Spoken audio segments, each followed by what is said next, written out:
ശരി, Shri P R Sivasankar, താങ്കൾ നേരത്തെ മണിപ്പൂരിന്റെ കാര്യം പറഞ്ഞിരുന്നു. അതിന് ഓക്കെ, ഇപ്പോൾ ലത്തീൻ സഭാ മുഖപത്രത്തിൽ ജീവനാഥത്തിൽ എഡിറ്റോറിയൽ വരുന്നുണ്ട്. അതിൽ പറയുന്നത് വെറുപ്പിൽ നിന്ന് മുക്തിക്കായി എന്നാണ് തലക്കെട്ട്.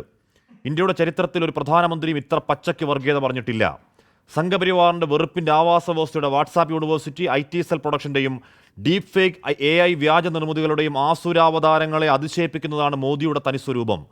വിദ്വേഷ പ്രചാരണ അൽഗോരിതത്തിലെ വ്യംഗ്യഭാഷയിൽ നുഴഞ്ഞുകയറ്റക്കാർ, കൂടുതൽ കുട്ടികളെ പെറ്റുകൂട്ടുന്നവർ എന്നൊക്കെയാണ് ഇന്ത്യയുടെ പ്രധാനമന്ത്രി രാജ്യത്തെ 19.75 കോടി വരുന്ന മുസ്ലിം സമൂഹത്തെ അധിക്ഷേപിക്കുന്നത്. ലത്തീൻ സഭയുടെ ജീവനാഥത്തിന്റെ എഡിറ്റോറിയലാണ്. Shri P R Shivashankar. ഈ പല സഭക്കാരും പല രീതിയിലുള്ള ഇത്തരം പുസ്തകങ്ങളിൽ, മാഗസിനുകളിലൊക്കെ ഇറക്കുന്നുണ്ട്. ഓരോ BJPക്ക് അനുകൂലമായി പല പല പുസ്തകങ്ങളും മാഗസിനും ഇറക്കിയിട്ടുണ്ട്. അത് കാരണം ഞാനൊരു മതസ്ഥാപനത്തിൻ്റെ മതമേലധ്യക്ഷന്മാരുടെയോ അല്ലെങ്കിൽ അവരുടെ മാഗസിനെതിരെയോ ഒന്നും പറയാൻ ആഗ്രഹിക്കുന്നില്ല. പ്രത്യേകിച്ച് തെരഞ്ഞെടുപ്പ് കാലത്തിൽ അതൊന്നും ശരിയുമല്ല. അത്തരത്തിലുള്ള ആരോപണം ഉന്നയിക്കാൻ അവർക്ക് ആഗ്രഹമുണ്ടെങ്കിൽ തീർച്ചയായിട്ടും അവർക്ക് ഉന്നയിക്കാം. പക്ഷേ ഒരു കാര്യം ഉറപ്പാണ്, ഈ സംസ്ഥാനത്തുള്ള ജനങ്ങൾക്ക് അവർ ഏതേത് കാലഘട്ടത്തിൽ, പ്രത്യേകിച്ച് ക്രിസ്ത്യൻ സമുദായം, അവിടെ മത തീവ്രവാദികൾ പാലാ ബിഷപ്പിനെതിരെ ആക്രമണം നടത്തിയപ്പോൾ ആരാണ് അവിടെ ആദ്യം ഓടി വന്നതെന്നും, കുന്തിരിക്കവും മലരും കാത്തുവെക്കാൻ പറഞ്ഞപ്പോൾ ആരാണ് അതിനെ ശക്തമായി എതിർത്തതെന്നും, ജോസഫ് മാഷിൻ്റെ കൈവെട്ടിയപ്പോൾ ആരാണ് അദ്ദേഹത്തിന് വേണ്ടി കേസ് പറഞ്ഞത് എന്നും, അതുപോലെ തന്നെ പൂഞ്ഞാറിലായാലും പാലയിലായാലും അവിടുത്തെ കത്തീഡ്രലിലും അവിടുത്തെ പള്ളിയിലും കയറിയിട്ട് തീവ്രവാദികൾ ആക്രമിച്ചപ്പോൾ അതിനെ ശക്തമായി പ്രതിരോധം തീർത്തത് ആരാണെന്നും കേരളത്തിലെ ക്രിസ്തീയ മതവിഭാഗത്തിലെ ജനങ്ങൾക്ക് നന്നായിട്ടറിയാം, ഒരു സംശയവുമില്ല. അതുകൊണ്ട് കേരളത്തിലെ ക്രിസ്തീയ സഭകൾ എന്ത് പറഞ്ഞാലും ആ സാധാരണ ജനങ്ങളുടെ മനസ്സിൽ ഈ രാഷ്ട്രീയവും കൂടി ഉണ്ടാകും എന്ന് ഞാൻ വിശ്വസിക്കുന്നു. മണിപ്പൂരിലെ പ്രശ്നം എത്തിരി പ്രശ്നമാണെന്ന് ശ്രീ എം പ്രകാശിന്റെ CPM തിരുത്തിയാലും താങ്കൾ പറഞ്ഞത് ശരിയാണെങ്കിൽ അവിടെ ഉണ്ടായത് ചർച്ച് ബാക്ക്ഡ് കലാപമാണെന്ന് പറഞ്ഞ RSSന്റെ മുഖപത്രം ഓർഗനൈസർ തിരുത്തിയിട്ടില്ല ഇതുവരെ. Shri P R Sivasankar. അല്ല, ഞാൻ അവിടെ ചർച്ചസ് മാത്രമാണോ തകർന്നത്? ഞാൻ താങ്കൾക്ക് തന്നെ ഫോട്ടോ അയച്ചിട്ടുണ്ടല്ലോ, 394 ഹൈന്ദവ ക്ഷേത്രങ്ങൾ തകർന്നിട്ടുണ്ട്. അത് ക്രിസ്ത്യാനികളാണെന്ന് എങ്ങനെ വംശീയ കലാപങ്ങളാണ്. ചർച്ചാണ് അതിന്റെ പിന്നിൽ എന്ന് പറഞ്ഞത് RSSന്റെ മുഖപത്രം ഓർഗനൈസറാണ്. ഇതുവരെ അവർ തിരുത്തിയിട്ടില്ല. അല്ല, ഞാൻ പറയട്ടെ, അത്തരത്തിലുള്ള പല ആരോപണങ്ങളുണ്ടാവും. ആ രണ്ട് രാജ്യയിലും ക്രിസ്ത്യൻ മതവിഭാഗത്തിന്റെ ധാരാളം ചർച്ചസ് തകർന്നിട്ടുണ്ട്. ഹിന്ദു മതവിഭാഗത്തിന്റെ 393ഓളം ക്ഷേത്രങ്ങൾ കണക്കെടുത്തതല്ല. RSS നിലപാട് പറഞ്ഞതാണ്. BJPയുടെ ഗുരുവായ RSS നിലപാട് ഞാൻ പറഞ്ഞതാണ്. BJP അല്ല, അതൊന്നും ഞാൻ കണ്ടിട്ടില്ല. ഞാനത് തന്നെ ഓൺ ചെയ്യുന്നില്ല, എനിക്കറിയില്ല അതിൻ്റെ കാര്യത്തിൽ. ഞാൻ പറഞ്ഞു, ഞാൻ മറ്റു രണ്ട് കാര്യം കൂടി എനിക്കതിനെ വ്യക്തിപരമായി അല്ല, ഞാൻ ആ 395 ക്ഷേത്രങ്ങൾ തകർത്തും കൂടെ ഒന്ന് താങ്കൾ എപ്പോഴെങ്കിലും വായിച്ചിട്ടുണ്ട്? 2-3 മാസം അയച്ചിട്ട്, കഴിഞ്ഞ 2 മാസം മുമ്പുള്ള ചർച്ചയിൽ അയച്ചു തന്നെ.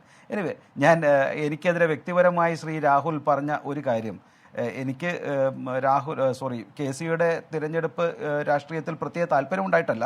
ഏതായാലും KC വേണുഗോപാലിൻ്റെ തിരഞ്ഞെടുപ്പിൻ്റെ അവസാന കാലഘട്ടത്തിലെ രാഹുൽ ഗാന്ധി വരികയുള്ളൂ എന്നും, അപ്പോൾ പനി വന്നതും, അതിൽ പ്രിയങ്ക അത് വയനാട് പോയിട്ടും ഇവിടെ വരാഞ്ഞതും, അതുപോലെ തന്നെ ഖാർഗെയോ മറ്റൊരു നേതാക്കളോ അവിടെ വരാഞ്ഞതും, അതുപോലെ തന്നെ രാഹുലിൻ്റെ യാത്രക്കിടയിൽ KCയുടെ കൈ 2 പ്രാവശ്യം പിടിച്ചു മാറ്റിവെക്കുന്ന ശ്രീ രാഹുൽ ഗാന്ധിയുടെ വീഡിയോയും എല്ലാം ജനങ്ങളുടെ മനസ്സിലുണ്ട്. അതുകൊണ്ട് കൃത്യമായിട്ടറിയാം KC വേണുഗോപാലിനെ എന്തുകൊണ്ടാണ് രാഹുൽ ഗാന്ധിയും അല്ലെങ്കിൽ പ്രിയങ്ക ഗാന്ധിയും ഗാന്ധി കുടുംബം എന്തുകൊണ്ടാണ് തിരസ്കരിച്ചത് എന്ന് അടുത്ത കുറച്ച് നാൾക്കുള്ളിൽ കാര്യം മനസ്സിലാവും.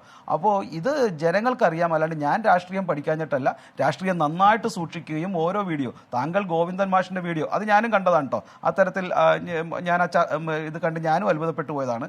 അതുപോലെ തന്നെ ഈ രാഹുൽ ഗാന്ധി സ്വന്തം ജനറൽ സെക്രട്ടറിയുടെ കൈയെ ദേഷ്യത്തോടെ പിടിച്ചു മാറ്റുന്നത് ഞാൻ കണ്ടതാണ്.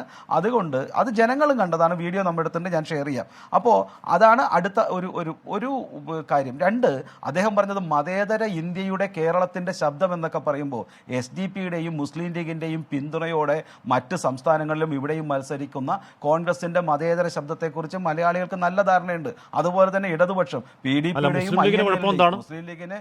മുസ്ലിം ലീഗിന് പി ആർ ശിവശങ്കർ മുസ്ലിം ലീഗിനെ NDA-യിലേക്ക് ക്ഷണിക്കണമെന്ന് TG നന്ദകുമാറും ശോഭാ സുരേന്ദ്രനും ഒരു ഘട്ടത്തിൽ പറഞ്ഞതാണ്. ഇലക്ഷൻ കമ്മീഷന്റെ അംഗീകാരത്തോടുകൂടി കാലങ്ങളായി പ്രവർത്തിക്കുന്ന ഇവിടുത്തെ രാഷ്ട്രീയ പ്രസ്ഥാനമാണ് മുസ്ലിം ലീഗ്. SDPI ആവട്ടെ, താങ്കൾ മുസ്ലിം ലീഗിനെ പറ്റി ഒരേ ചാപ്പയിൽ കെട്ടല്ലേ ശ്രീ മുസ്ലിം ലീഗ് വളരെ നല്ല സംഘടന. അത് പറഞ്ഞ TG നന്ദകുമാറാണ്. അത് പറഞ്ഞ നിങ്ങളുടെ സൈദ്ധാന്തിക ആചാര്യൻ നന്ദകുമാറാണ്. അദ്ദേഹം ഞങ്ങളുടെ പാർട്ടിയിൽ മെമ്പർ പോലെയല്ല. RSSന്റെ സൈദ്ധാന്തിക ആചാര്യനാണ് നിങ്ങൾ. RSS BJP ഒരു ബന്ധമില്ല പറഞ്ഞുകൊണ്ടിരിക്കില്ലേ ഇങ്ങനെ?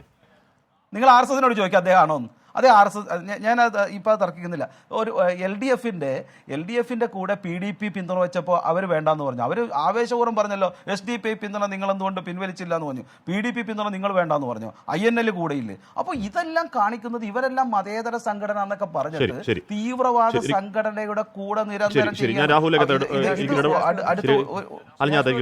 ഒരൊറ്റ കാര്യം കൂടി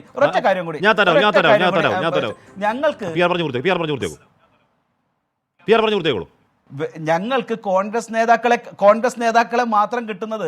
മറ്റുള്ള സംസ്ഥാനങ്ങളിൽ കോൺഗ്രസ് ഉള്ളൂ, CPM ഇല്ല. ഇപ്പൊ വെസ്റ്റ് ബംഗാളിൽ നിന്നും ത്രിപുരയിൽ നിന്നും എത്ര MLA-മാരും MP-മാരും BJP-യുടെ പോകണമെന്നുള്ളത് ഹാഷ്മി സമയം